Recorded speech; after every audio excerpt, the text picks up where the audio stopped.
You see, we are created in a magnificent vibration, in an absolutely magnificent vibration. Born risk takers. Free. That conditioning takes place after birth.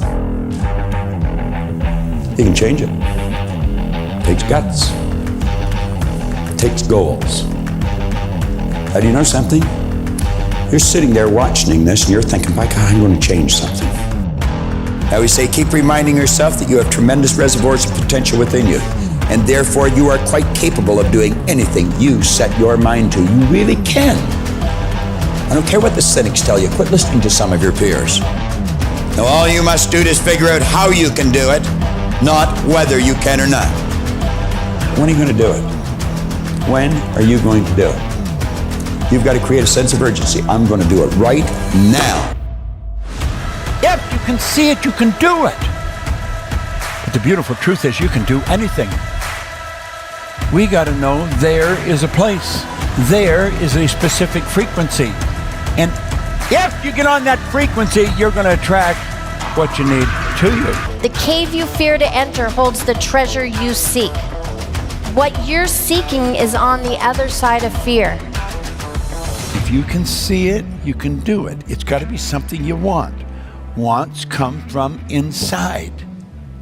Act like you're already there. Walk, talk, speak, live like you're already there. Don't set a small goal. Don't set something that doesn't really wind your step. Set it so big it jazzes you. It really gets you going. When something of a very high nature resonates with the very high side of you, you'll know it. You'll know it. You will feel it. Feeling is conscious awareness of vibration. The only prerequisite, do you want it? Not do you need it, not could you do it. The only prerequisite is, do you want it? Take the lid off your marvelous mind and dream. For goodness sake, give yourself the right to do that. Get your analytical mind out of the way. Put it in your pocket for a while. All you're doing is exploring, daydreaming. What did Lawrence say? All men dream, but not equally. Those who dream by night in the dusty recesses of their mind waken the day to find that it was vanity. But the dreamers of the day are dangerous men, for they may act their dream with open eyes to make it possible. This I did.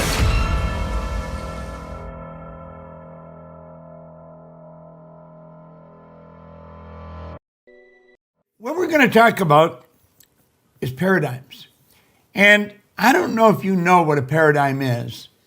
If you had asked me 60 years ago what a paradigm was, I certainly couldn't have told you. In fact, if you had asked me 50 years ago, I couldn't have told you. Paradigm is it's sort of a relatively new word in the mind of the general public. And a lot of people wouldn't even know what it is. But a paradigm is a very important idea, and it stops us from living the life that we really want to live in more cases than not. So if you'll throw that slide up and look here for a moment, there is a man that played an enormous role in my life.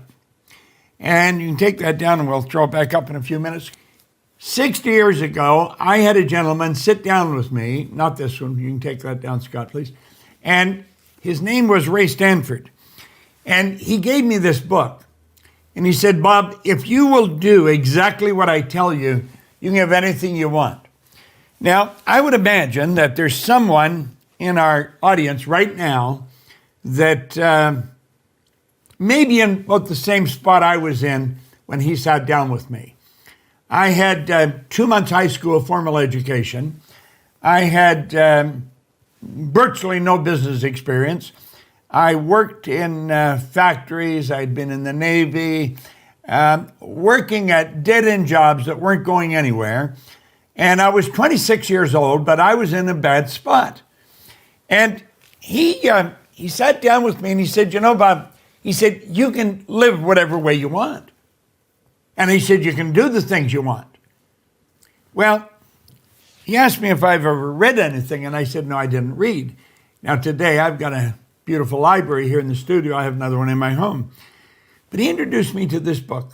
Now, you'll see I've got elastics around it because the book is literally falling apart. And up until that time, if I told you I'd do something, the odds are pretty good I wouldn't do it. I had never kept my word on anything. I mean, I was a lost soul. But he said to me, he said, if you'll read this every day, do exactly what I tell you, you can have anything you want. Well, it's like I said, I didn't believe that. I mean, how could I believe it? You could have anything you want. I was earning $4,000 a year, and I owed $6,000. I was in bad shape. I was a lost individual. And so, I don't know why, but I decided to do exactly what he told me. Now, I'm going to tell you, if you will do exactly what I tell you, I guarantee a year from now, you're going to need a telescope to look back and see where you were right now. That's how much your life can change. And I don't even care how well you're doing. Because I've gone into some of the largest companies in the world and watched their sales go up by hundreds of millions of dollars when I teach them what we're going to just take a look at. And, you know, as I started to study this, my life started to change. Now, one of the first things I did was one of the first things he told me. He said, I want you to decide exactly what you want. I want you to write it on a card and carry it in your pocket. And that's exactly what I did. And I have a card. I've got it in a little plastic sleeve, and I carry it in my pocket. And what I've got on here is my goal. This is what I'm working towards. And he said, if you'll carry that in your pocket, he said, you're going to end up with it in your life. Now, I wrote on the card I wanted to have $25,000. That would be probably like you writing you want $1 billion. I mean, it was just so far out of reach. And he said, just keep reading it. And he said, do you believe it? And I said, no, I don't believe it. But I believed he believed it. And so he said, keep reading it. So I decided I would do that. And I did. Do you know that in a relatively short period of time, I had the $25,000, and I did it by cleaning floors. You see, he told me, he said, Bob, you got to be prepared to do anything honest to earn money.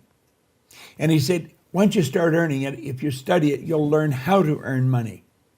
And when you learn how to earn money, it's a whole different life. And he says, that's what I'm going to teach you. And so I did. And I was earning over $1 million a year. I started cleaning floors. I started cleaning one office. In less than 5 years, I was cleaning offices in Toronto, Montreal, Boston, Cleveland, Atlanta, and London, England. And I had done something to my mind. I didn't know what I had done, but man, I was winning in a big way. And I was just throwing the money all over the place because I knew where to get it. And I would go down to the Playboy Club I was on Park Lane, right beside the London Hilton. If you're in London, you'll know where that is. And I would go in there and I'd play roulette. And I didn't care if I lost. And because I didn't care if I lost, I usually won. Well, one day I thought, I'm being very irresponsible. And I really was. And I thought, how did this happen to me? You see, I didn't even know how it all happened because it happened so fast. And I couldn't even find anybody who could tell me. I had been raised to believe that if you're going to earn a lot of money, you've got to be really smart. I knew I wasn't that smart, but I was earning a lot of money. So I knew that wasn't right. I was raised to believe if you don't go to school, you'll never get a good job. I didn't have a good job. I owned the whole company. I couldn't figure it out. Do you know it took me 9.5 years? Well, 9.5 years later, I met this man that I showed you. His name, Leland Valvanderwall. He changed my life completely. He introduced me to a concept I'm going to introduce you to. And when he did that, it was like everything I'd been studying. I'd been studying a lot of information, but I'd studied this book. I'd give this book to people, and they didn't change. And what he did, he brought everything together for me in a relatively short period of time. Now, here's a couple of things he told me, if you'll go back screen. And he said, Bob, he pointed out, he said, you are a unique individual. And he said, so am I. So is everybody else. And he said, you can literally create your own economy. You can do that. And he said, the only thing standing between you and what you want is yourself. It's all about the mind, Bob. He said, It's about your marvelous mind. Then he started to talk to me about the mind. And he said, it's a strange thing, Bob, when we get talking about the mind, nobody's ever seen the mind. They have never seen the mind. Now, keep in mind that I was a very uneducated person. When you talk about the mind, I would think of psychiatrists, psychologists, behavioral scientists. No, he said, you want to get rid of those ideas. He said, the way I'm going to explain it to you is the way it was explained to me. And he said, we can show children how the mind functions. And he said, I'm going to show you something here that's rather interesting. And he said, Bob, understanding the mind and working in harmony with the laws governing the mind is essential if you really want to win in life. And then he started to tell me what a paradigm was. And he said, a paradigm is a mental program that has almost exclusive control over our habitual behavior. And he started to talk about that. He said it's a program in your subconscious mind that controls your behavior. And the paradigm has almost exclusive control over our habitual behavior, and almost all of our behavior is habitual. Now I said, I want you to think about this, and I want you to think about it. We get out of bed in the morning, and we bang, away we go, we move into a routine. And if you're living with someone else, you don't mess around with their routine because you just don't do that. We've all got a routine, and we go into a routine. And we do that day after day, and most people do it for their whole life.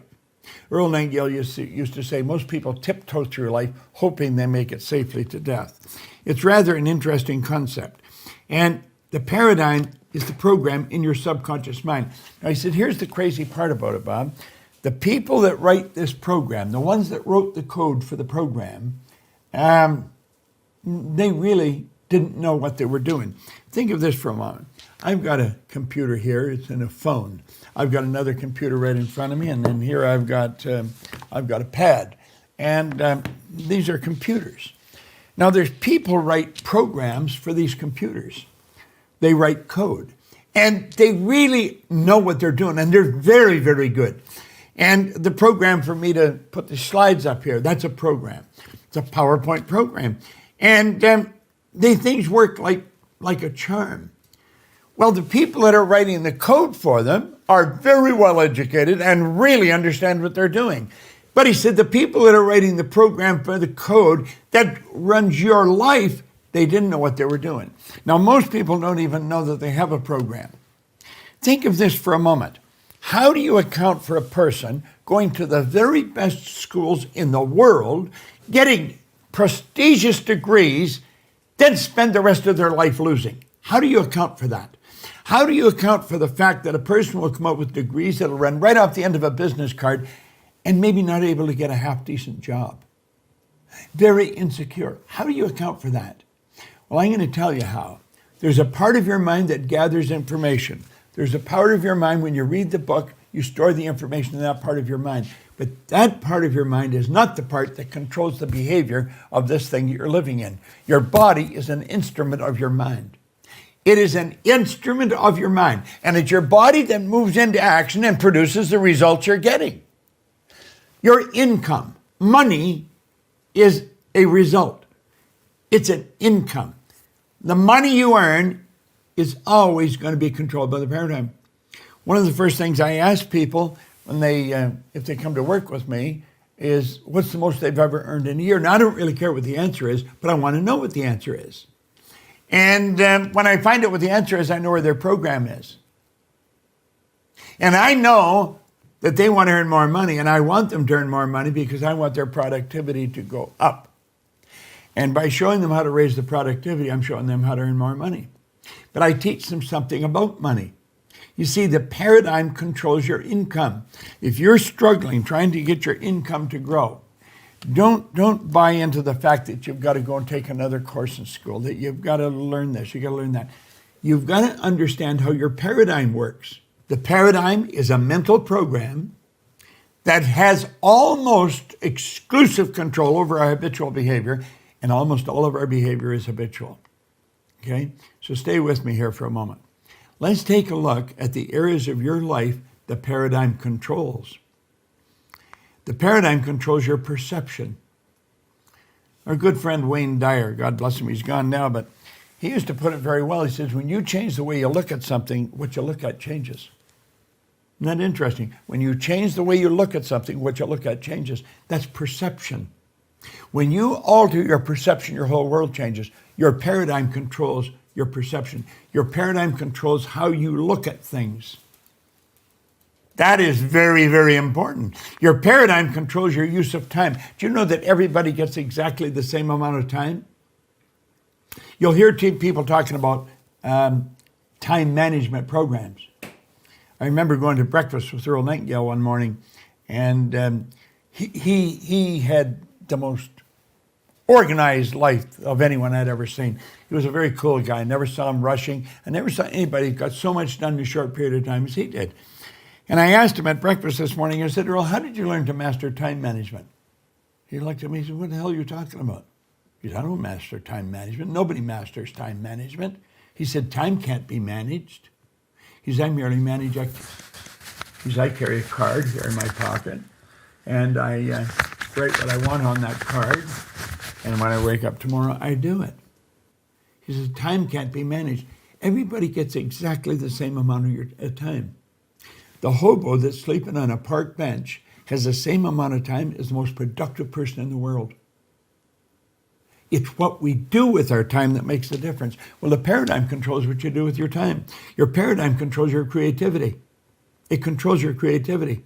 Some people say they're not creative. Everybody's creative. You were created in God's image. That makes you a creative being. And we'll talk more about that at another time. Your creativity probably is going to have a lot to do with your effectiveness. And your effectiveness has to do with your productivity. Now, there's something that stops almost everyone when they come to it, and that's logic. They'll say, well, you can't do that. That's just illogical. Do you know something? The Wright brothers were illogical. Edison was illogical. Ed Hillary was illogical. Nobody had ever been to the top of a mountain. Nobody had ever made an incandescent light. Nobody ever got a plane off the ground. These people were totally illogical, but they introduced us to a new kingdom. They did not let logic stop them. And here's the capper. Your ability to earn money. That's controlled by your paradigm. Now, it's almost as if we have a box around these areas. And whenever we go to change anything in those areas, how we're going to change our time, how we're going to earn more money, we're going to be more productive, it's like we hit the wall and bounce back. Now look at this. When you make a decision that you're going to change the paradigm, the walls come down. Now it doesn't mean you change anything, but the walls come down, so when you go to move, you're not stopped by the paradigm. Now get this. I want you to imagine how your entire life would change as you begin improving any or all of these areas of your life. Imagine changing any or all of these areas of your life, how much your life would change. The change would be huge. And get this, the change would be permanent. You see, I mentioned to you that I picked this up when I was 26. But I've been reading this every day now since I was 26. They said, well, how do you read? I just open it wherever I open it, and I read for a little bit. And I've been doing that now for 60 years. The change can be huge. Now, this is what Val Vanderwall really got me to see. And he says, when your paradigm shifts, everything shifts. Can you imagine if you just changed your habitual behavior insofar as your use of time is concerned? Do you know if you just studied for 1 hour a day, 1 hour a day, get up an hour early. That's where I study, early in the morning. Study for 1 hour a day. Do you know that's nine 40-hour weeks in a period of a year? And that's concentrated study. Can you imagine if you studied the mind for 1 hour a day? That's 9 40-hour weeks in a year. The change would be enormous. Have you any idea how much your income would change if you just worked on changing your time? Your income would skyrocket. You see, I've earned millions of dollars in my life. I maintain I can show anybody how to earn $1 million. It's not even that much. I can show anyone how to change anything. It's all in the mind, and it's you that's got to change. I can't change you, but you can change you, and I'm going to show you how to do it. Now, this is what Vanderwall showed me. Val Vanderwall said, Bob, I want you to look at the mind and paradigms. In fact, I want you to look at your mind and your paradigms. Then he introduced me to a man, and when he introduced me to this man, my whole life took another enormous shift. He said to Dr. Thurman Fleet, was from San Antonio, Texas. He was very involved in the healing arts, and he was very involved in holistic health. Now, if you've seen me do this before, ask yourself this. I wonder how many times Bob's seen himself do it.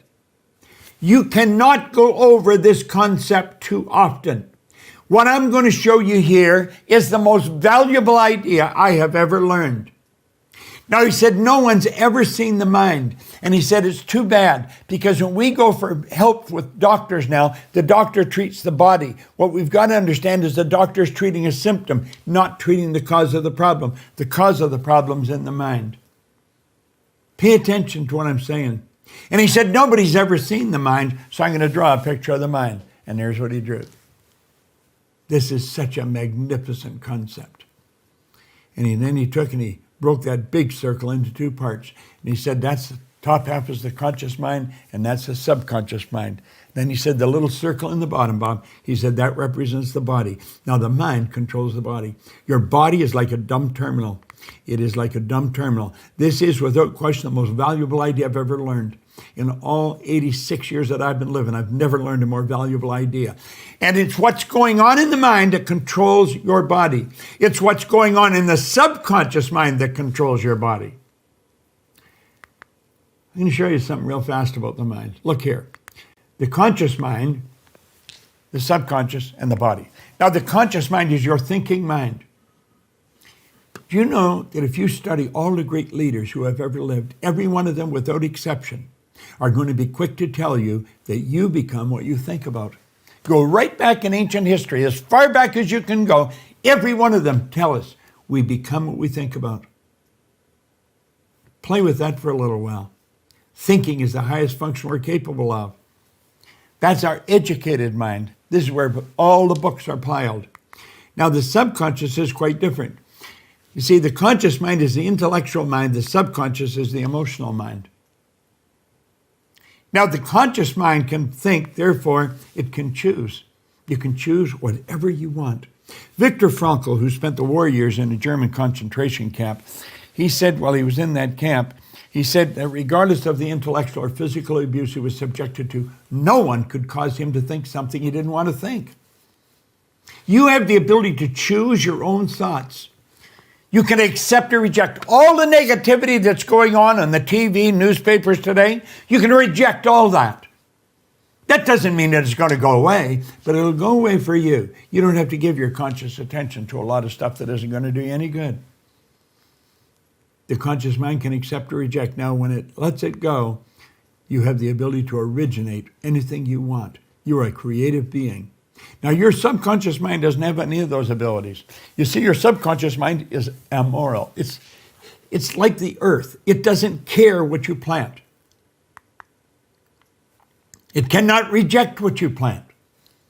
It's totally subjective. Now, get this. This is a very important point. You should maybe write this down so you won't forget it when writing causes thinking. Your subconscious mind cannot determine the difference between that which is real and that which is imagined. When you imagine something, it's every bit as real as if it was there in your physical world. So when you build a picture of your goal in your conscious mind and you impress it upon your subconscious accepts it as real. Now, those points that I've just taught you, right there, I've explained, they're the most important points in the mind you'll ever hear. But I'm going to take, and I'm going to set those down for a moment, and I'm going to now apply them. So let's take a look here. This is you today. What did we say about the conscious mind? We said the conscious mind could think. So when all this information comes at you, you can say, get out of here. I'm not going to listen to it. Social media, other people, Netflix, podcasts. You can just say, get out of here. I'm not accepting any of that stuff. But you know something? A good 90-some% of the population don't do that. That is because they leave their mind wide open and they're not thinking. And their subconscious is wide open. What did we say about the subconscious? It had no ability to reject. Why? Well, this is where the paradigm is. Why would people leave their mind wide open? Because they've been programmed to do that. Their mind is wide open, and all that negativity is going right into it. Now let's close this for a moment, and I'm going to show you how the paradigm was started. Here's you as an infant. This is you as an infant. The conscious faculties have not developed. Everything that is going on around the child goes right into the child's subconscious mind. And everything that's going on around the child is through repetition. It just dumps into the subconscious mind. The conversation, the talk about money. I was born during the Great Depression. I grew up during the Second World War. It was always hard times. Everything was rationed. It was always bad times, bad times. That's all that was programmed into our mind. Everybody believed it. That's how everybody was living, almost everybody. There's a small group of very prosperous individuals, and it doesn't matter what's going on in the economy, they're going to win. Now take a look at that for a moment. That's how the paradigm is formed. You see, the baby's taught what kind of food to like. That controls what language the baby speaks. If a baby's in a home that's bilingual, the baby's going to grow up speaking two languages.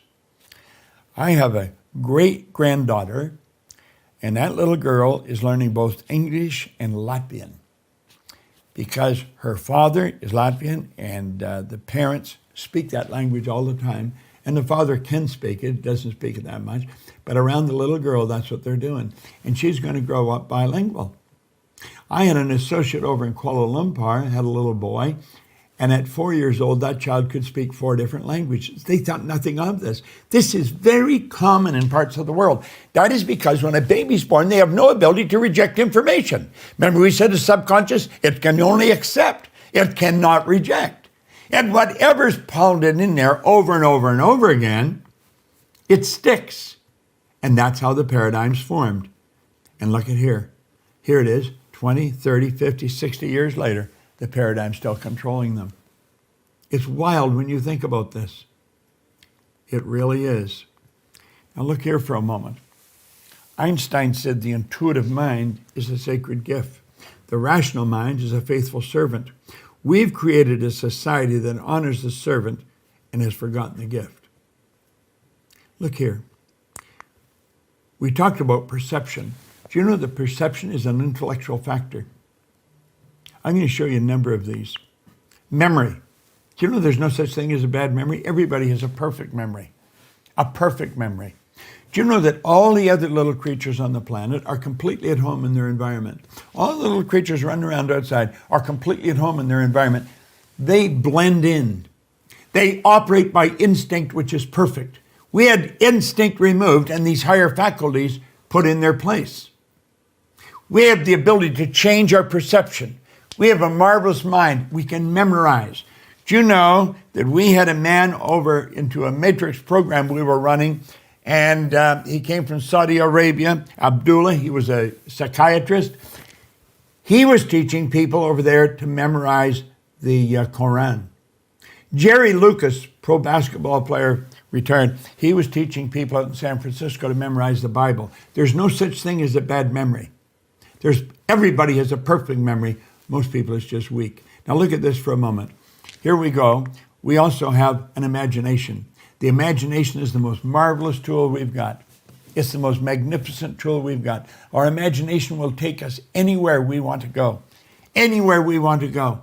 It's with our imagination that everything you see around you was created first. The furniture around you, everything. This phone, it was created in somebody's imagination first. And that's the way things work. Then you have something called reason. Throw this up. Now, the reason is our ability to think. It's with the reasoning factor that we think. It's so powerful, and we have intuition. Now, if I were to walk by you, I could tell you what you're like. Because your body is a molecular structure. It's a mass of energy and a very high speed of vibration. Your body is a mass of energy that vibrates. If we put your body in front of an infrared television camera in a completely dark room, you'd see your body as a glistening, radiating, gleaming form. Well, do you know you have an intuitive factor that can pick that energy up and read it? You can translate it in your mind. That's an intuitive factor. And last but not least, we have the will. Do you know, when President John Kennedy asked Dr. Wernher von Braun what it would take to build a rocket that'll carry a man to the moon, von Braun said, the will to do it. He answered him in 10 seconds. What would it take to build a rocket that'll carry a person to the moon and bring him back safely to Earth? Von Braun said, the will to do it. See, the will is a mental faculty that gives you the ability to hold one idea on the screen of the mind to the exclusion of all outside distractions. Now, it's a marvelous tool, and most people don't even know they've got it. So watch here for a moment. There's the mind, and there's the body, okay? Now, we'll take and we'll divide it in two parts, and we say there's the conscious mind, and there's the subconscious mind. Now, the conscious mind deals with the outside world through sensory factors. You can see, hear, smell, taste, and touch.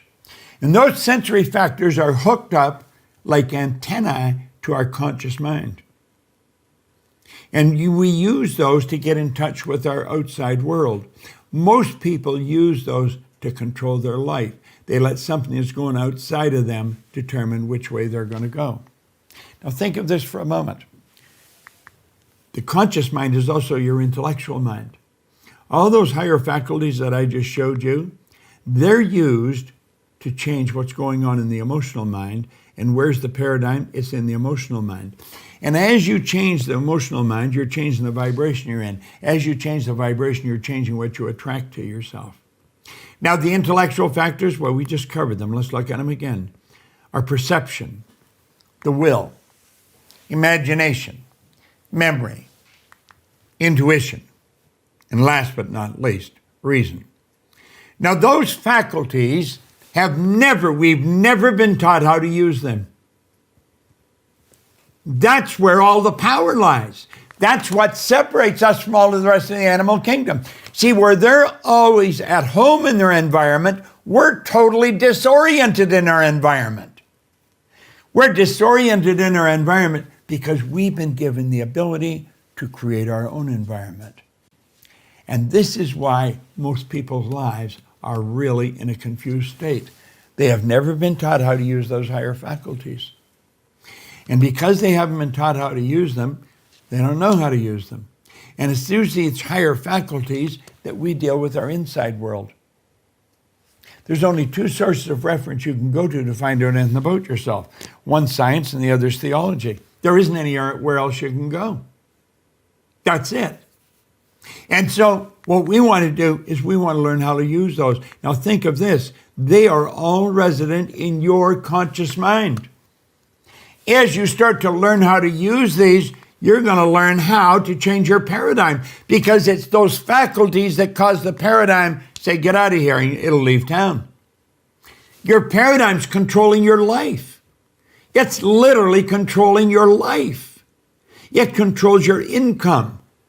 It controls your imagination. It controls everything that you're doing. The paradigm. And it's the paradigm that we want to get out of here. Okay? You want to build a new paradigm. And when you build a new paradigm, your whole life changes. Okay? Dr. Maxwell Maltz discovered the self-image concept as we know it today. In 1960, he was a plastic surgeon. And he realized he was operating on people. He may remove a nasty scar from their face. And he noticed sometimes when he removed the scar or maybe did a nose job on them or something, there was a great psychological change took place in the person. Where they may have been introverted, they started to become very gregarious and outgoing. And he postulated that there must be two images that we have, an exterior image, and we also have an inner self-image. Mm-hmm. And he started to study this, and he wrote a magnificent book on it called Psycho-Cybernetics. Mm-hmm. And psycho-cybernetics, psycho being the mind, cybernetics being the science of control and communication. And he goes into this, and he explains how every one of us has an image in our mind of ourself, and it's called a self-image. Too many people don't know much about themselves, and so they don't have a very good image of themselves. And you'll often notice that people will shy away from you. They won't look you in the eye. They'll look down or look up. They'll never try to do anything of any great consequence because they don't think they can. They have a poor self-image. But yes, if we're told we're not very good, you're just like your dad, you know, you're a bum, you're never going to do well, you didn't go to school, you can't win. That's all false. We can do anything, and we should be encouraging a child. Give them a pat on the back rather than a kick. Okay, how can we improve it? Something specific. How can we go about making our self-image more positive? Well, if a person would sit down and let their body relax, totally relax, and build the image in our mind of how we'd like to see ourselves. How we'd like to see ourselves acting in life, relating to other people, our social life, see ourselves in the position we hold, or how we make our sales presentations if we happen to be in selling or something. And then take that picture and describe it, write it out in the present tense. I am so happy now that I see myself, and write it out. Now, a lot of people will laugh at this and say, that doesn't make any sense. It makes a lot of sense. They can't tell you why it doesn't. I could spend hours telling you why it does, and I could explain it in such detail that everyone would understand it. But write out a description of how you'd like to see yourself. Start to read it, and read it, and read it, and read it every day. Carry it around and keep reading it. The one point that all the great teachers, all down through history, have all agreed on, they've been in complete unanimous agreement on it, we become what we think about. Now, it may be fantasy at first, it might even appear to us as being a lie. But if you read it often enough, you'll start to believe it. And when William James said, believe and your belief will create the fact, you will see the person's personality change. I watch people in the seminars, personality change right in front of my eyes. And all they're doing is starting to see themselves different. They're starting to think different thoughts. What is visioneering? We hear about people doing visioneering, but a lot of people don't really know what it means. It's where you begin to create your world through the effective use of your higher faculties. What are your higher faculties? Perception, the will, reason, memory, intuition, imagination. Those are your higher faculties. And so when I was doing all that with the pictures and the audio, what was I doing? I was triggering my higher faculties, and in particular, the imagination and the will. I was creating a form with my imagination, and I was breathing life into it by holding it on the screen of my mind with my will. And then the recording, and it's all going into my subconscious mind. The conscious mind can accept or reject anything. It can originate ideas, but the subconscious mind cannot. Bob talked about inductive and deductive reasoning this morning, and the main takeaway from that is if you are just doing deductive reasoning, if your subconscious mind is wide open, whatever's going on around you, it's just going right in.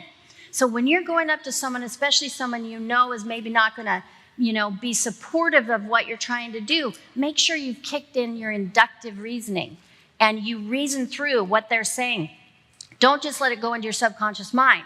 However, with the visioneering, you want it to go in your subconscious mind. Make sense? So, we already talked about you have infinite potential.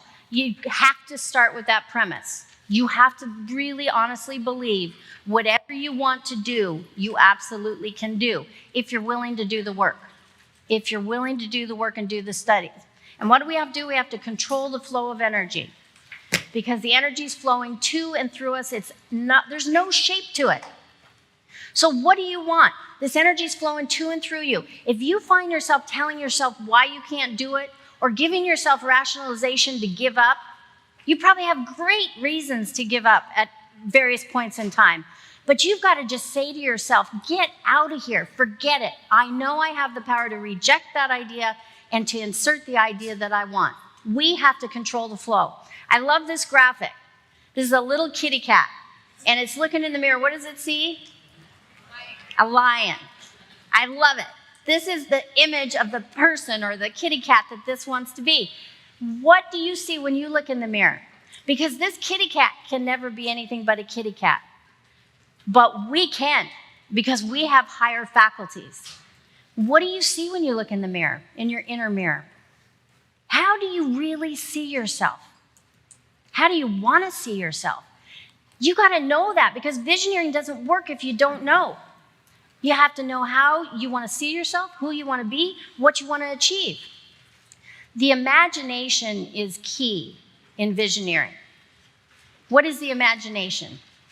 It's the mental faculty out of which visions arise. Think of great businesses. What are some, I always love this business, Spanx.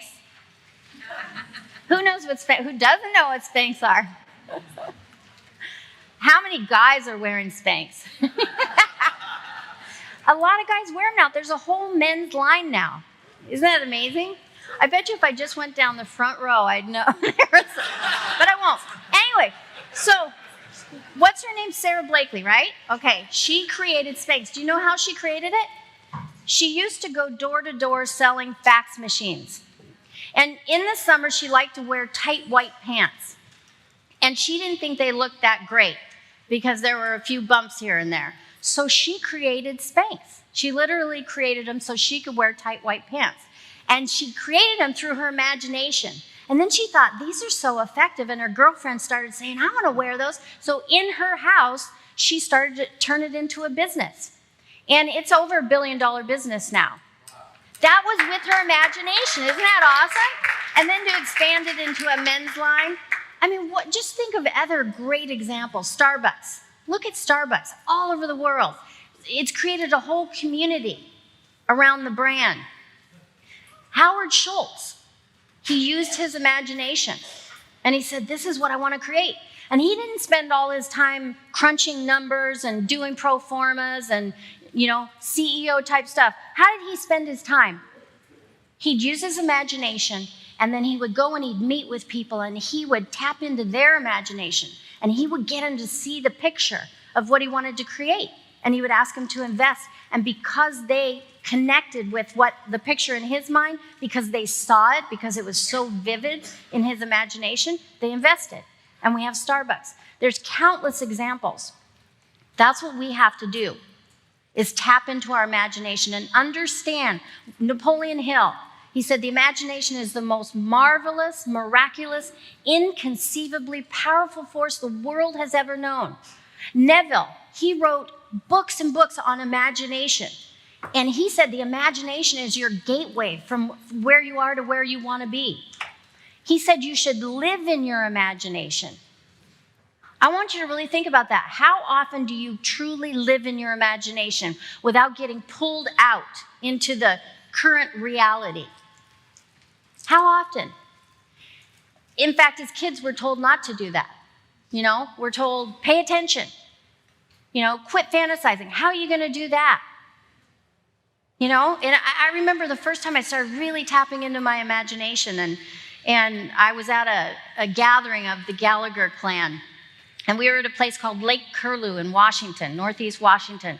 And I'm in my cabin and I'm journaling all these things I'm going to do. And my imagination was in high gear. And I was going to have a ranch, and I was going to be flying around the world teaching and then coaching and going, being with my horses. And my imagination was just going wild. And I even came up with a name for the ranch hand and the name for the horses. And then I go out, and my family's out by the campfire, and I'm like, guess what I'm going to do? And they look at me like, what have you been doing in that cabin? And then my dad, who, he's gone now, but I mean, he was my idol. And, I just love my dad and respected him so much. And so you know how that is when you really love and respect someone and they say something like you're being ridiculous. And he just looked at me and goes, Sandra, you don't need all that. He meant that, but what happened inside me? Was I engaging in inductive reasoning? Heck no. My subconscious was wide open. And when he said, Sandra, you don't need all that, I felt like a balloon that got deflated. And I slunk back into the cabin, and I'm like, well, maybe I don't need all that, right? No, hell no. We have to create the vision of what we want. And it starts with our imagination. Now look at it this way. We know the stick person graphic. Really lock into this. So we've got the stick person, we've got the intellectual mind and the emotional mind. Remember, the intellectual mind, you can accept or reject ideas. The emotional mind, you can't. That's your subconscious mind. They operate completely differently. But your beautiful subconscious mind will accept anything you tell it over and over and over. Why do you have to do it over and over? Because what's in there to battle it?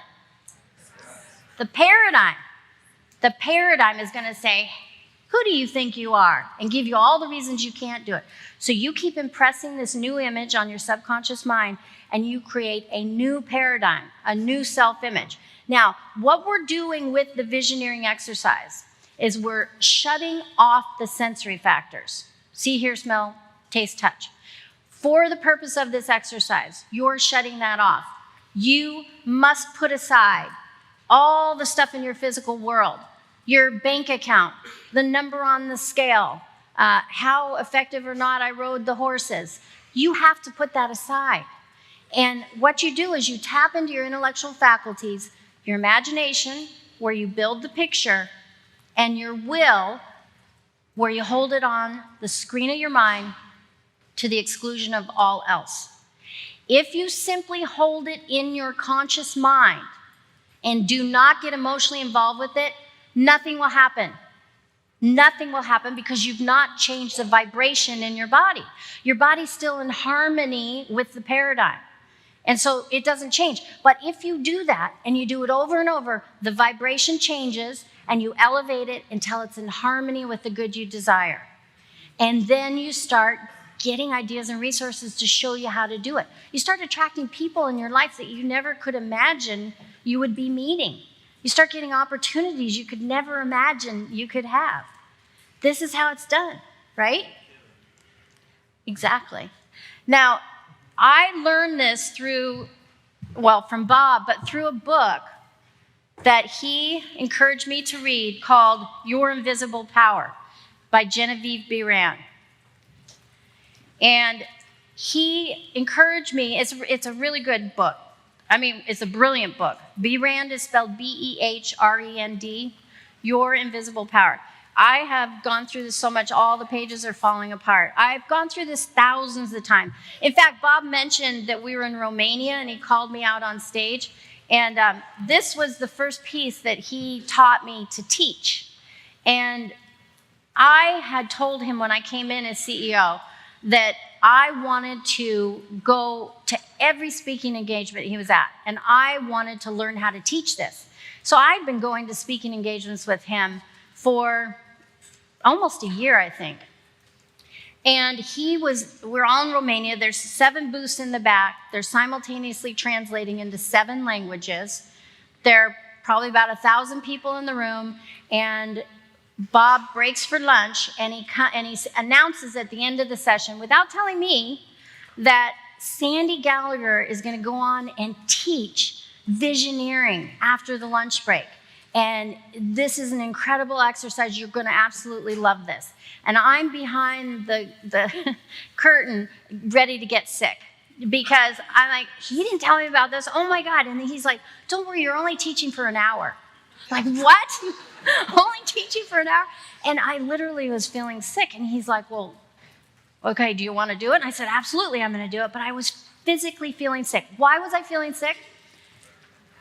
Terror barrier. We're going to get into that tomorrow.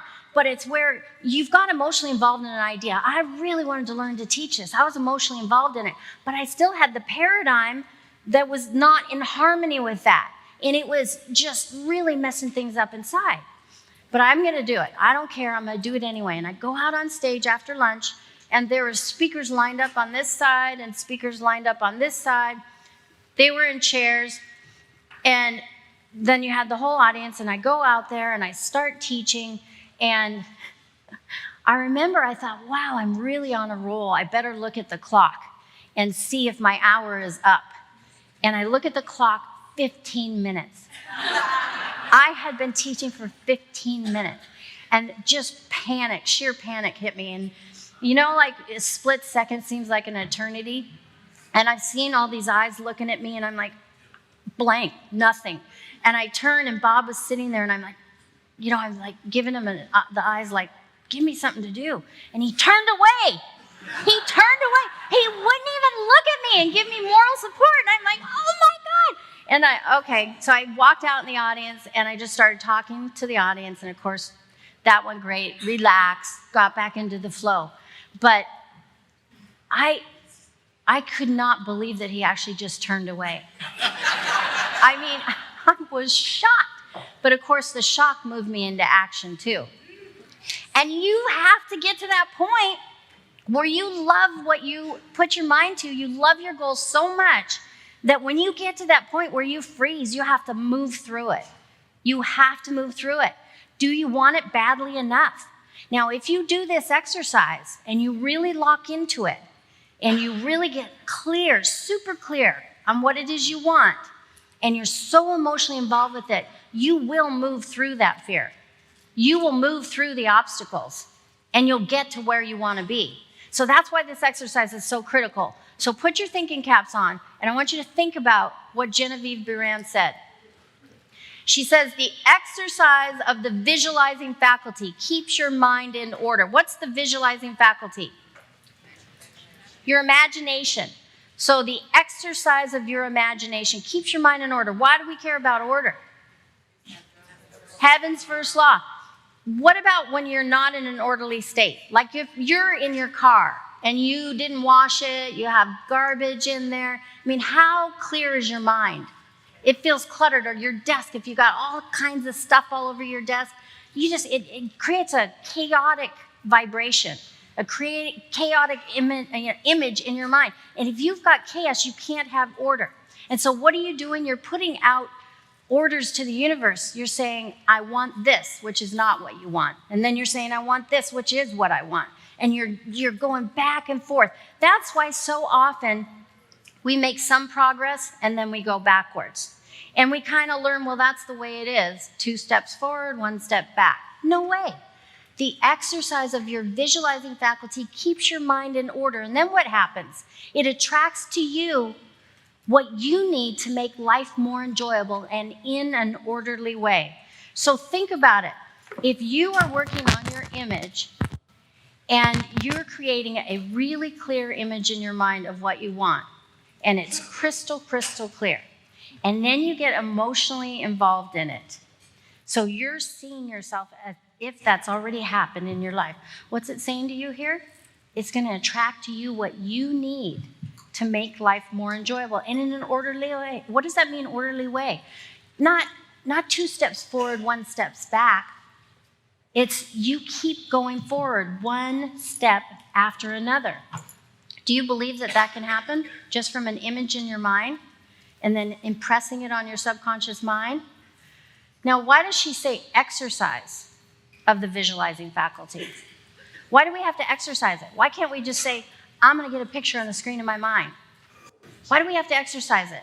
I mean, like, Phil, you're Bob's best student, and you have to practice over and over seeing it in your mind and holding it on the screen of your mind. Why? Because we're not programmed to do that.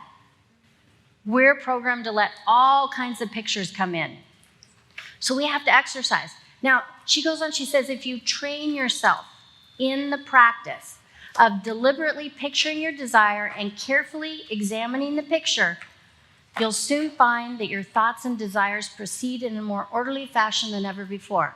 So what does that say? First off, what's the most important word there? What? If. Because most people won't do this.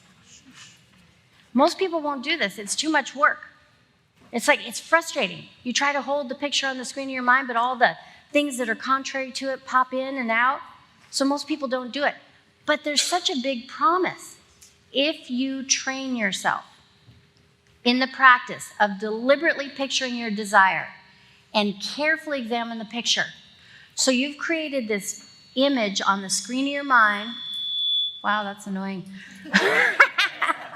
You've created this picture on the screen of your mind. You've deliberately created it. And then, what does it say? You have to examine it. Why do you have to examine it? Why do you think you have to examine it? Because you got to see, is this really what I want?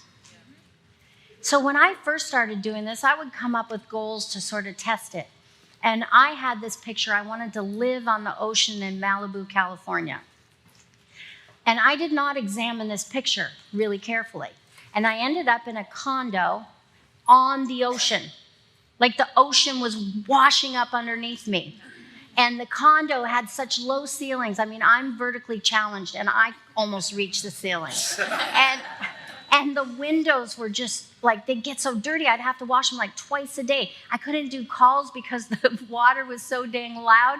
I did not carefully examine the picture. I remember one time I thought, I'm going to go to Bali. And I recruited Corey Kelly, Proctor, and we went to Bali, and I thought, this is going to be the most amazing trip. We're going to get all kinds of wonderful, fresh food. It was going to be a kind of a, cleanse. Well, I didn't know we weren't going to eat for 10 days. So we show up at this place. We literally couldn't eat. The first day, I smelled something cooking, and it was so good, and there were these vegetables they were cooking. I thought, oh, we're going to have this great meal. And when it came to the dinner time, we sat down at the table, had nothing all day, and they put a bowl of broth on the table. And I'm like, where are the vegetables? We got the frickin' water that was left over from the vegetables. And I'm like, okay, I did not carefully examine the picture. It wasn't quite what I wanted. And so you got it. And it is a bit of trial and error. But you've got to get the picture on the screen in your mind, move toward it, and then keep refining the picture. Is this really what you want? And the more you do this, and the more clear you get, what does it say? Your thoughts and desires will proceed in a more orderly procession before. So where are your thoughts? Your thoughts are in your conscious mind. What determines how you feel? What's in your subconscious mind? Where are desires? Desires are in your subconscious mind. Desire is the unexpressed possibility within, seeking expression without, through your action. Okay, so you've got the thought in your conscious mind. You're impressing it on your subconscious mind. You're getting clearer and clearer on what you want, like crystal clear, like you're really seeing what you want. And you impress it over and over on your subconscious mind. Then you start to get emotionally involved in that. It's already happened. You think of something that couldn't happen until it happened. And you live that experience in the future, but you live it now. And then your thoughts in your conscious mind are going to be in harmony with your desire in your subconscious mind. And what's going to happen with your results? It's going to be in harmony with your picture. And this is when you start to live life more joyfully, with more ease. You start to give up the idea that life has to be challenging or difficult or, hard, meaning you have to work harder. Like as a lawyer, billable hours, all I could see was working more and more and more until I'm out of time. But this doesn't say anything like that, does it? No. You get emotionally involved with the picture. And I don't care what the picture is. Nobody has to know what the picture is. It's what do you want? What do you want? And don't think about why you can't do it. Now, what she says here is having reached a state of ordered mentality, you're no longer in a constant state of mental hurry. Hurry is fear and consequently destructive. So think about that. You get in this state and chaos. We talked about order and chaos. If you've got chaos in your mind, you can't think of anything going on around you. It's like you're sitting there in a conversation and you're in mental hurry and I'm saying something. You're not hearing a word I'm saying. You're just like, I want to get the hell out of this room. I got to run. And that hurry and anxiety turns into fear. And it can kill you, literally. So the power of this exercise is you've got the beautiful picture you want. And it doesn't matter what you're doing. It doesn't matter who you're surrounded by. It doesn't matter what your current results are. You've got this beautiful picture and you can live from that place. And then you're in the right harmony to attract what you want. Look at this slide up there. Bob went over that this morning. How quickly do we get on the left side? We start. All of a sudden, something comes in because we had our subconscious mind open. Something came in. We might not even know what it is. All of a sudden, worry and doubt. It so quickly turns to fear. And then in our subconscious mind, we've got all this fear. And how is that expressed in the body? Anxiety, suppression, disease. We get sick. We see so many people this happens to. and ultimately disintegration. But we have the choice. We know we have the choice. We can kick those ideas out. We can gain understanding by studying over and over and over again. We keep studying. Bob and I studied entering into the spirit of it for over a year, every single day. I had the hardest time with this concept of repetitively reading the same thing. I mean, in school, you're taught, read one thing, move on to the next, move on to the next. But I really, really got it when we did that exercise. And it's like peeling an onion, and you just gradually, your awareness raises, and you start thinking from a different place. So you get the understanding, which develops faith and well-being and expression and acceleration and that ease. Like you see Bob, he's on stage. Have you ever seen anyone more comfortable on stage? I mean, I remember, isn't he amazing? Give him a hand. I just love it. I think it was in 2008, he talked about the cruise that nearly sunk the company.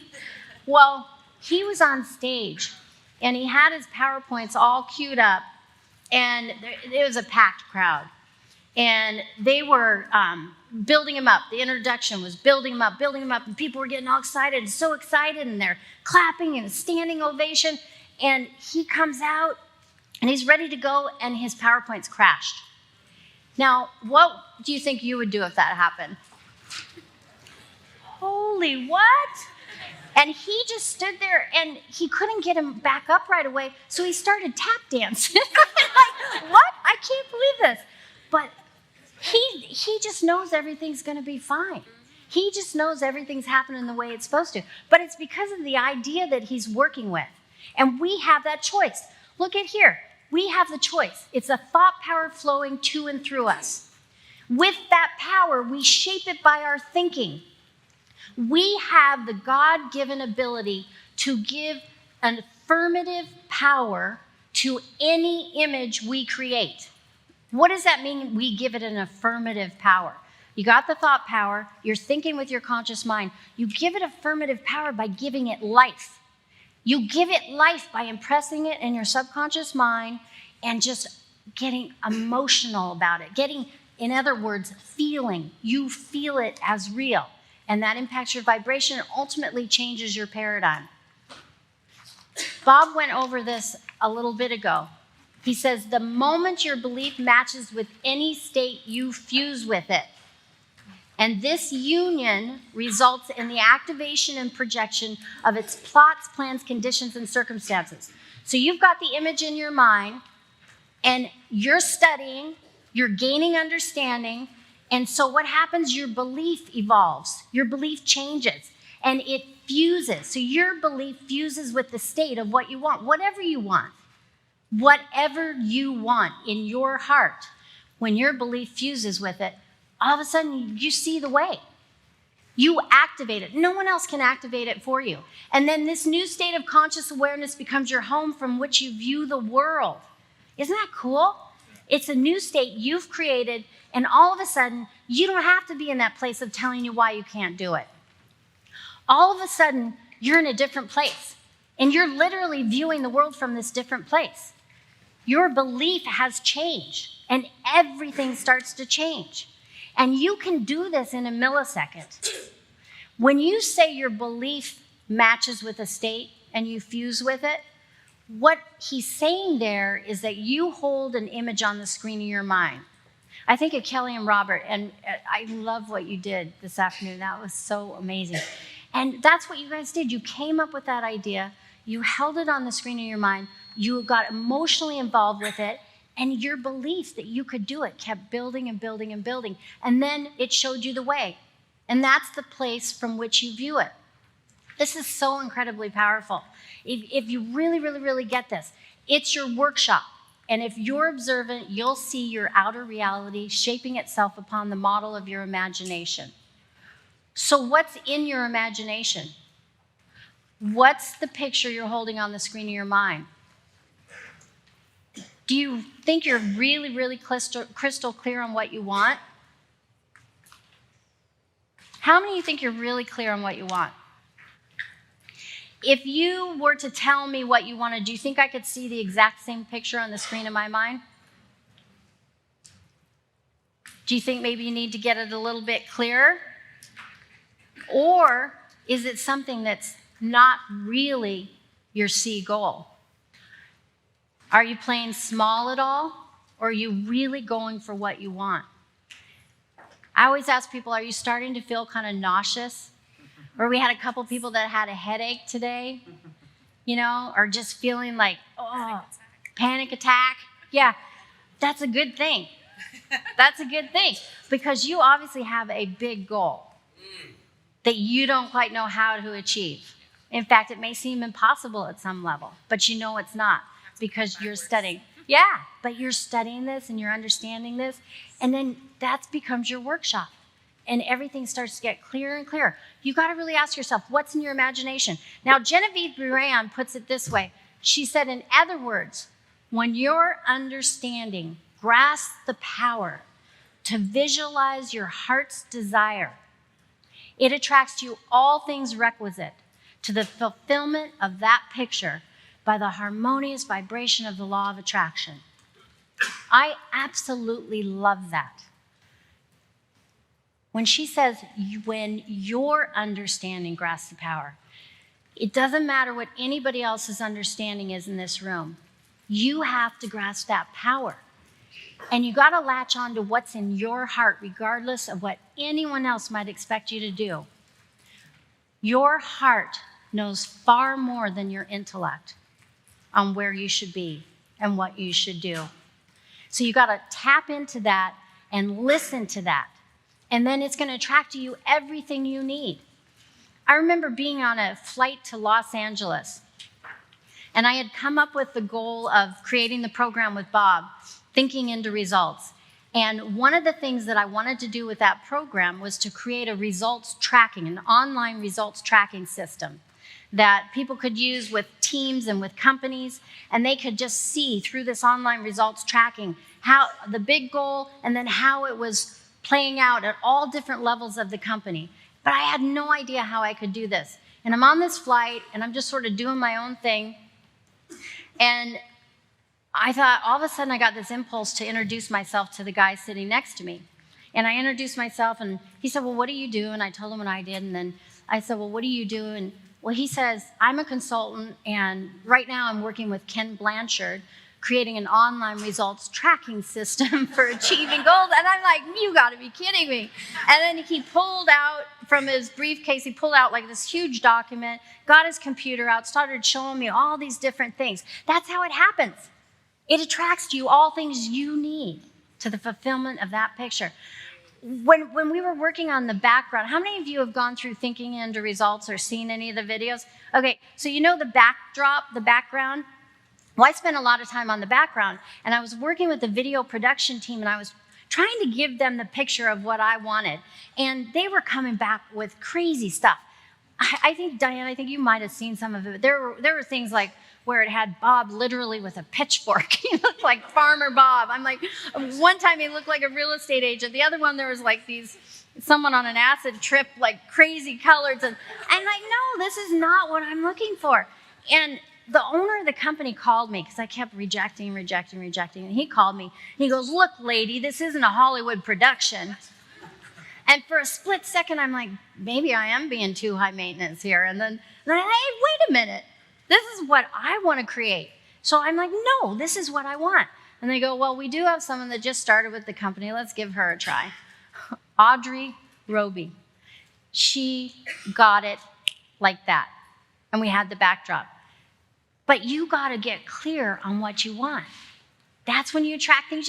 They could be all over the world, somewhere way far away from you, and you're going to attract them. You realize that since order is heaven's first law, and visualization places things in their natural order, it must be a heavenly thing to visualize. It is absolutely a heavenly thing to visualize. It is so powerful. And you can do this. I encourage you to do it first thing in the morning, last thing at night before you fall off to sleep, but you can do it throughout the day. And just get that picture, get emotionally involved with it, see it, It's so powerful. And then here's the big win. She says, everyone visualizes, whether they know it or not. Visualizing is the great secret of success. The conscious use of this power attracts to you multiplied resources, intensifies your wisdom, and enables you to make use of advantages which you formerly failed to recognize. So you might not think that you have the resources right here and right now. You might think, I don't have the energy, I don't have the time. But if you get that picture on the screen of your mind and over and press it on your subconscious mind, it's going to change your vibration. It's going to cause you to act differently, to do the things you need to do to achieve the goal, to attract what you need to achieve the goal. You look at Bob, all he wants to do is help people. So he's 85 years old, and he gets out on stage and just is a superhuman being because he's locked into it. Multiplied resources. It intensifies your knowledge. You get answers you didn't even know were there. You get them. You can do this, and you've got advantages that you didn't even recognize, might not recognize now. It's an incredibly powerful tool. And I used this to create the program with Bob, Thinking into Results. And the win was so huge, I can just hardly imagine.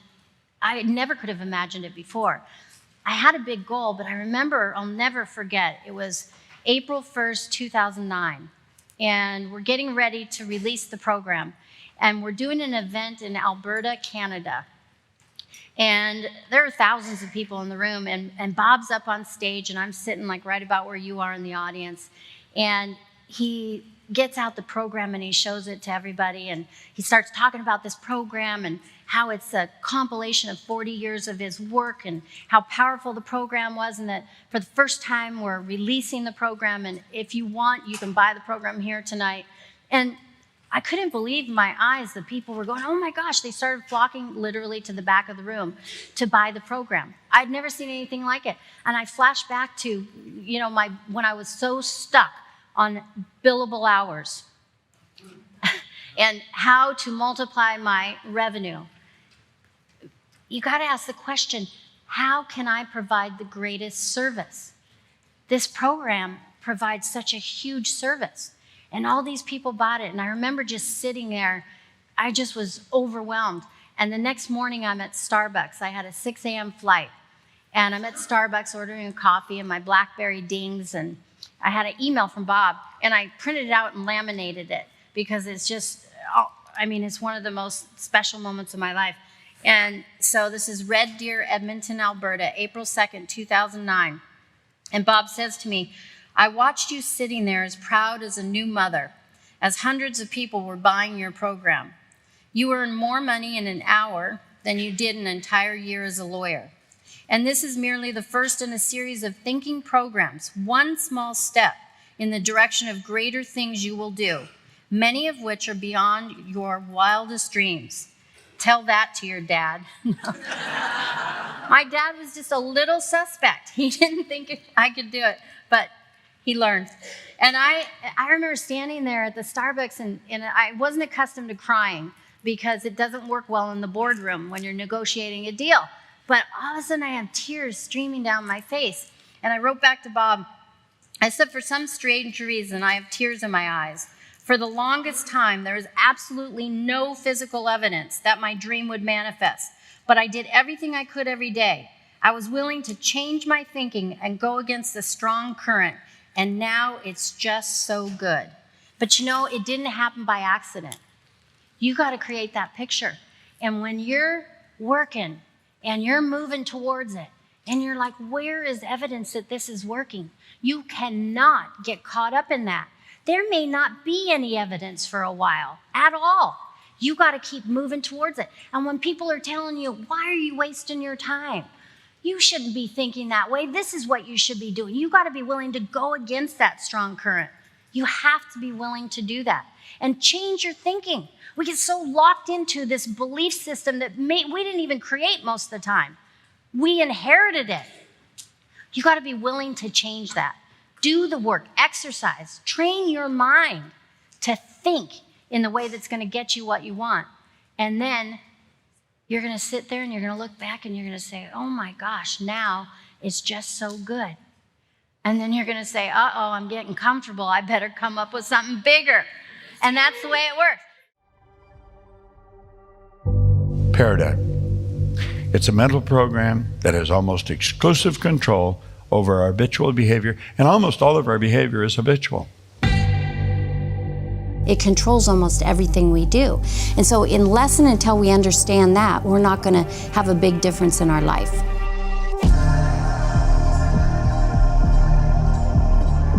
Most people tiptoe through life, hoping to make it safely to death.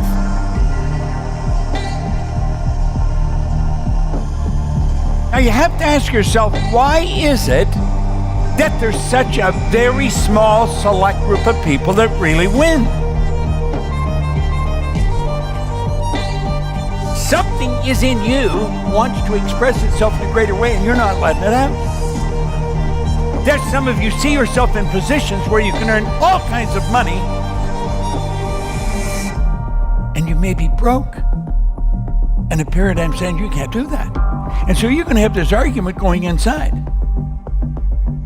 We're going to show you how things can happen where they're not supposed to happen. They're not supposed to, but they do happen. So do you see, you got to go where you've never been. I sat down with one of these one day, and I said, I'm going to build a company that operates all over the world. Well, we're talking to you, and you're all over the world.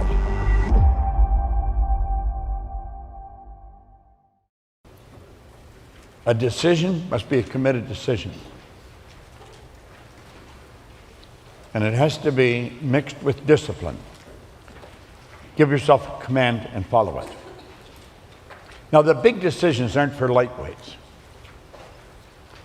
But if you really understand the law, there isn't any such thing as a big decision. There's only decisions. Now think.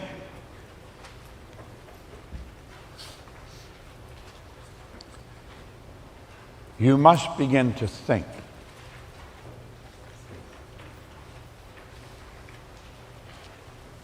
Many people believe that success is a matter of being in the right place at the right time. There may be a grain of truth in that, but I'm going to tell you something. You have to be aware that you're in the right place at the right time. I was in the right place at the right time on a number of different occasions, but I wasn't aware of it, so I missed the opportunity. Now let's look at this for a moment. There's 7 levels of awareness here. I don't have the time today to spend at this that I want, but I'm going to go over it, so I want you to pay attention. This is where you start down here, in an animalistic state. In fact, there's some animals that are way ahead of you when you're born. You watch little horses, are up on their feet. They may be wobbly, but they stand up.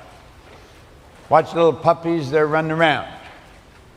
You see birds, they're kicked out of the nest.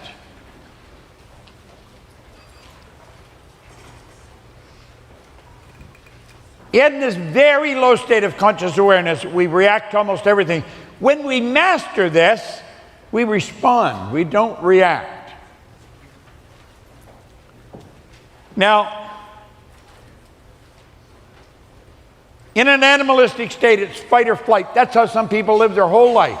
Fight or flight. As you master this, as you learn to control the flow, it's respond. You think and you plan. This is so obvious. So we move from this animalistic state into a higher level of consciousness, and we start following the masses. The masses, that's the paradigms. They're all locked into the same concepts, and they're following each other. And although you may be locked into the masses, something happens. You aspire to something better, something greater than you've already got. That happened to some of you in here. Hopefully it happened to everybody. You had a desire for something greater than you've got, and something inside says, of course you can do it. Now, how does that happen? Because you're an individual expression of life. You're God's highest form of creation. And you want to express your uniqueness. You see, that's happening inside of us. You want to express your uniqueness as a human being. And this desire grows. And as you go to do it, that damn paradigm pulls you back. Every time you step out, you're going to make it happen. The paradigm pulls you back. You're going to go ahead, paradigm pulls you back. And then you hear that if you're disciplined, if you give yourself a command and follow it, you're going to pull it off, so you're going to do it. But the paradigm pulls you back, but no, you step out, and pretty soon the discipline dissipates, and all that great thinking was nothing but a wish. And even though you were here and sit in a seminar surrounded by people, you're aware you're stuck. You're stuck.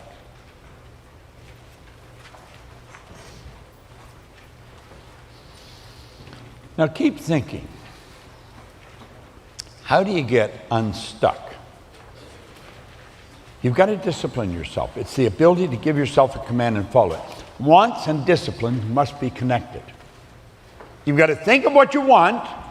Even though there's a lot of bad conditioning in the paradigm, you're going to discipline yourself. I am going after this position. I'm going to earn this kind of an income. I'm going to buy that house.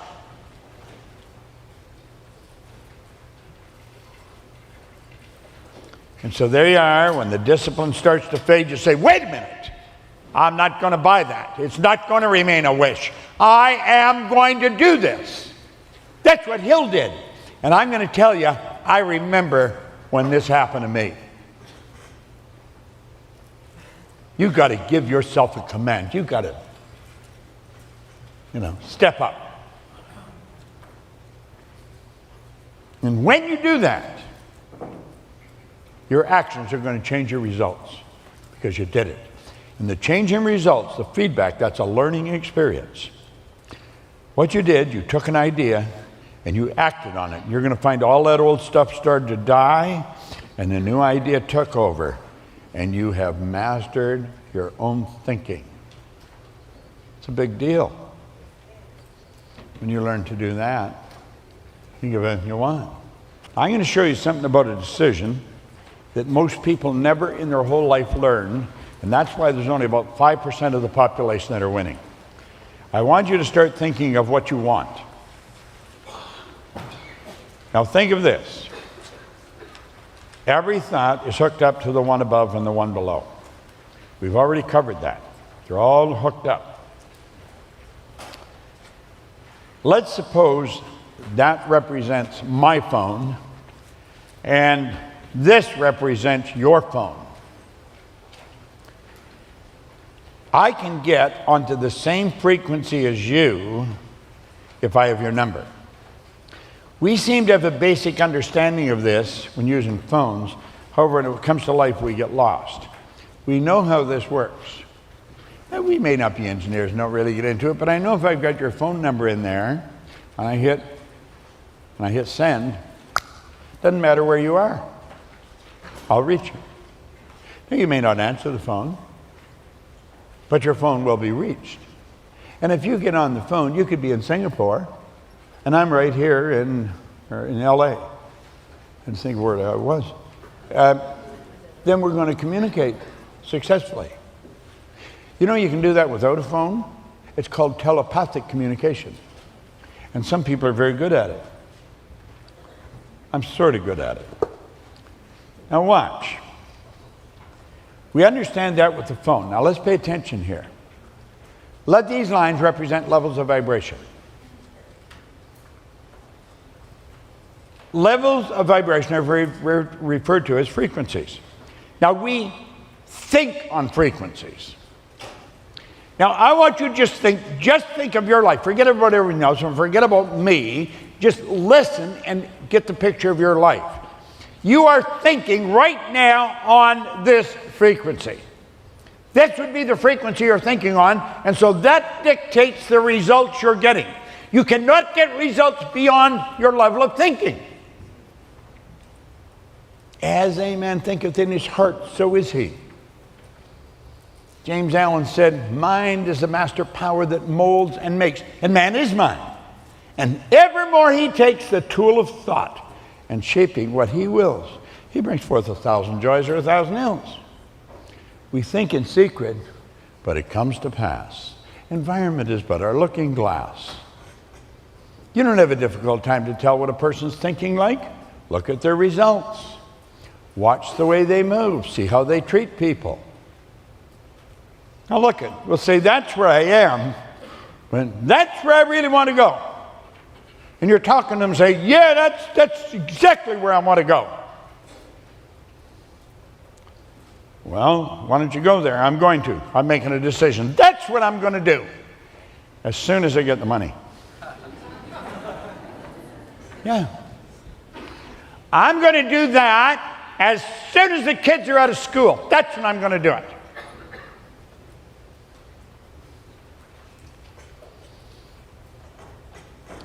I'm going to do that right after the first of the year. That's when I'm going to do it, when this changes. You know what happens? Pretty soon the decision fades and dies. It's only a short period of time later that the goal fades and dies. Why? Because the person's thinking on this frequency.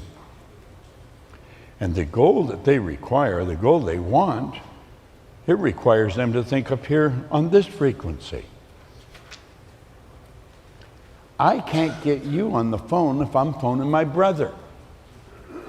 Well, you can't get the goal if you're down here thinking the same way. And you say, well, when I get the money, I'll start doing it. When I get the help, I'll start doing it. When she agrees with me, I'll start.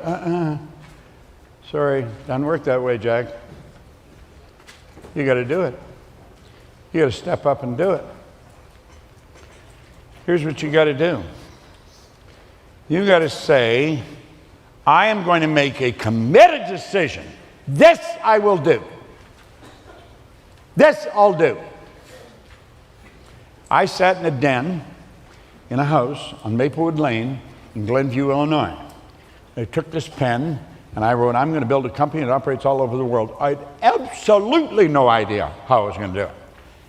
No idea how I was going to do it. Didn't have any help.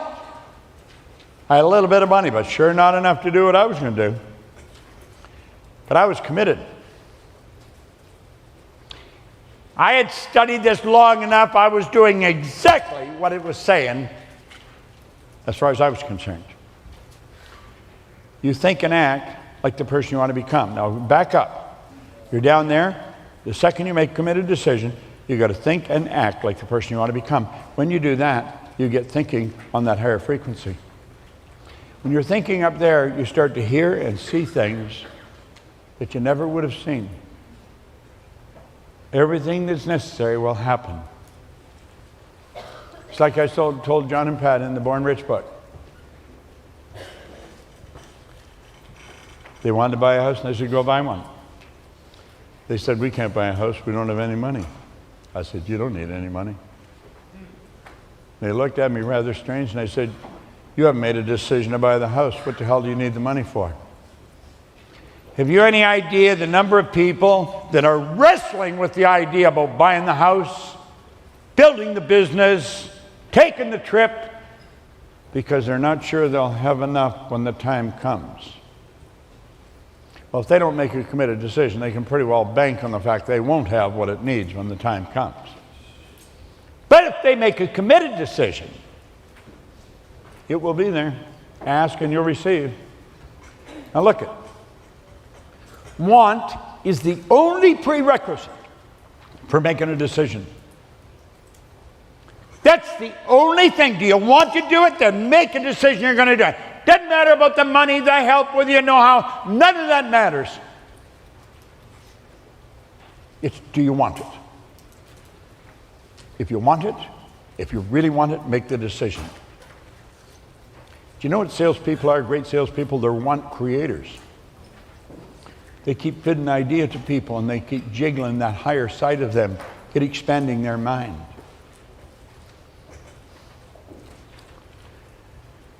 That's why successful people make decisions so fast. Carnegie tested Hill. He gave him 60 seconds to answer a question that he would take on a project for 20 years. That's also why Dr. Wernher von Braun answered John Kennedy when he said, what it would take us to build a rocket that will carry a person to the moon, bring him back safely to Earth. He said the will to do it. That's all it takes. He didn't say you'd need money, engineers, rocket scientists, none of that. Just the will to do it. See, von Braun knew if you fell in love with an idea and you held that idea on the screen of your mind, you'll attract everything that's required. That's all you need to get done what you want, the will to do it. It's like when I asked Anders, how do you create an illusion? You just start with something that's impossible, and then you work backwards. And they figure it out. There's Kennedy, and there's the good doctor. He's considered the father of the space program. And he answered Kennedy the will to do it. That's all you require. Now, your paradigm may be so strong that you can't operate on that. And if you can't, you're going to stay where you are. This idea it's better to be safe than sorry is a bunch of nonsense. It's not better to be safe than sorry at all. You got to bet on you. Quit asking the guy next door, your brother-in-law, what they think. They probably don't think.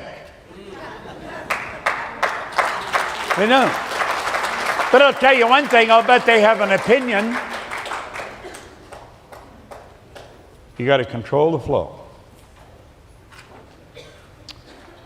Make the decision. Discipline yourself to act on it. What an incredible 90 minutes we just spent listening to Sandy and listening to the best who's ever done it, in my opinion, Bob Proctor. I love what he said at the end. He said, control the flow, make the decision, and then discipline yourself to act on it. And that is what I did years ago. My name is DP Gates. I'm the vice president here at Proctor Gallagher and lead coach. And I met Bob 20 plus years ago, and I was a teenager. And my mother took me to a Science of Getting Rich event here in Scottsdale, Arizona.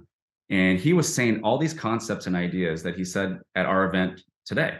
And I never forgot how I felt in that event. I was so fired up when I left, and then it just dissimated. And, you know, I kept studying the books and watching the videos and gathering the information, you know, but I didn't really know how to implement it. I think that's where I was stuck. And I thought it would just click at some point, and it didn't. And it brewed some frustration over a few years. And I ended up having this chance meeting, if you call it that. I think everything happens for a reason, at an airport with Bob, face to face. And he sat down, he was so generous with his time. And for about an hour, we talked. And he said a lot of the stuff that I had been studying. And so I was nodding my head saying, I know that. And eventually he said a couple of things that really just got me to move into action, like take inspired action, finally, after years of just studying the information. And one, he said, look, you know this, but you don't understand it at all. Otherwise, your results would be different. And then the other thing, with having a son on the way, I have 3 boys now, but my first was on the way. He said, what you don't fix, your son is going to inherit. And he meant my mindset. And that really jolted me into moving. And I think I had 2 options that day, just like anybody does that comes to an event like this. You have one where you continue to do what you're doing, or you have another where you just bet on yourself and you see where it leads. And usually when you bet on yourself, it leads you to where you ultimately want to go. And thank God I did that. And I got into his mentorship, his year-long mentorship, which we still have to this day. And that year changed my life because I didn't just gather the information anymore. I didn't just study the material. I did that too, but I studied myself. I studied my behaviors. I studied my habits. I really got disciplined in my thinking. And all my results went through the roof. And they were all a byproduct of who I grew into. I changed my resonance. I changed my identity. I changed my image. You know, it was such an incredible year. And Bob noticed that. He took a liking to me, and we became great friends. And over a couple of years, I created and ran a division of his company. I started staying at his home, masterminding with him, speaking on stage, hosting his events. It was, for a guy in his mid-20s, it was terrifying. It was exciting too, you know, and I think that's how life's, you know, supposed to be lived. And I look back on those days. That was one moment that in my life that changed, because I said, I'm going to bet on me. And I went for it, and he gave me what Hill talks about in Think and Grow Rich. He gave me specialized knowledge, intelligently directed. And I took that and I did the work. And that's all that has to be done. Most people have desire. They just have to match the desire with a higher level of awareness giving you direction, and that's what I had. And that's what I hope for all of you. I look at Bob and I think, what a lineage, from Carnegie to Hill, from Hill to Nightingale, from Nightingale to Bob. And now we're carrying the torch and we're thriving. And it's so incredible, the environment that we have here. And, we have something very special that we want to offer everybody that attended this event. And I want to share it with you today. And I think it'll resonate with you because it's important for you to make a move like I did, years ago. That move changed the direction of my life. And we put together a program called The Best of Proctor Gallagher. And this is a mentorship platform that you're going to love. And all of your mentorship and all your coaching will be done over the duration of 12 weeks. And I like to call it a 90-day sprint. I think we should always be sprinting towards our goals and really going for what we truly want. And you'll have a new lesson every week. These are private trainings that nobody has ever seen. Nobody, unless they paid 6 figures to be a part of them, upwards to 6 figures. I was in some of these private trainings. They're small group trainings. Some of them are even in Bob's studio with just a few people. I mean, they're incredible, and you will not find these anywhere. And we put together the best over the 12 weeks. So one lesson every single week. And the entire experience will be focused on, showing you how to lay the groundwork of turning your annual income into your monthly income. And Bob, from these private events, and our team, myself and our team, will be mentoring you and giving you clear direction on how to achieve your goals, give you action steps on what to take, show you how to do it. Like the how is the key, right? We're going to show you how to implement this into reality. And we're going to do that over the 90-day sprint, okay?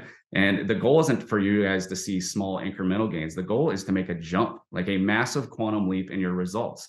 And we'll encourage you to accept these ideas, to act on these ideas, and you'll receive live strategy sessions recapping each week.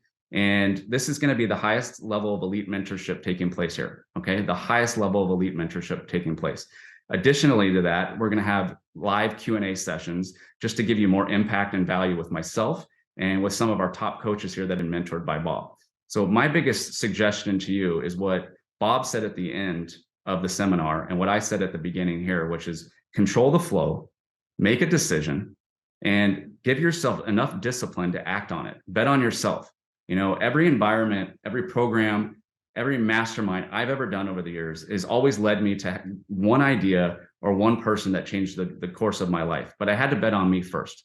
So what I would do is there'll be a link where you can schedule a strategy call with myself or somebody on our coaching team.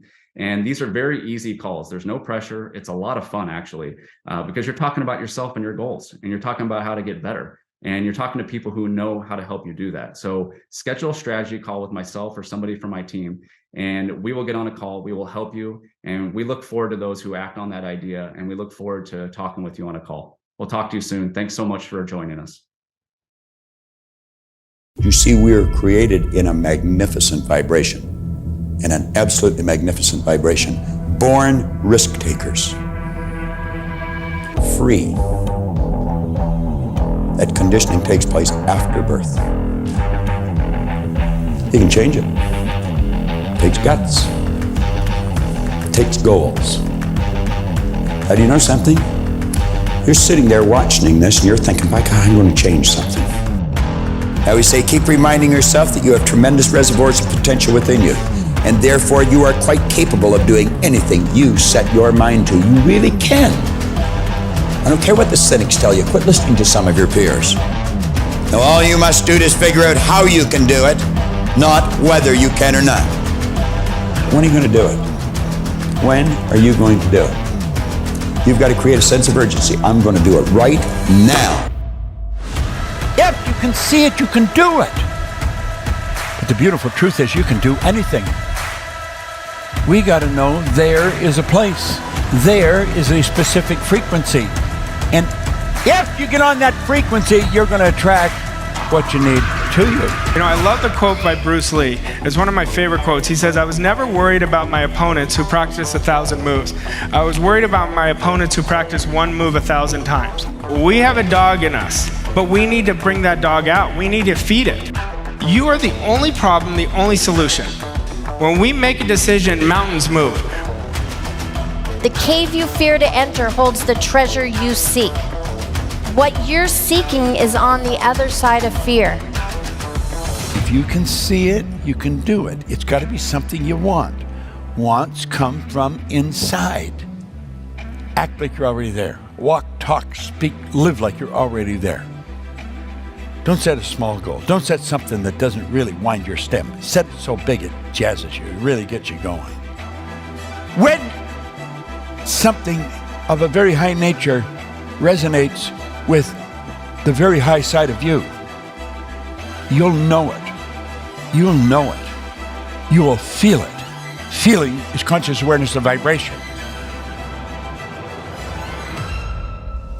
The only prerequisite, do you want it? Not do you need it, not could you do it. The only prerequisite is, do you want it? Take the lid off your marvelous mind and dream. For goodness sake, give yourself the right to do that. Get your analytical mind out of the way. Put it in your pocket for a while. All you're doing is exploring, daydreaming. What did Lawrence say? All men dream, but not equally. Those who dream by night in the dusty recesses of their mind waken the day to find that it was vanity. But the dreamers of the day are dangerous men, for they may act their dream with open eyes to make it possible. This I did.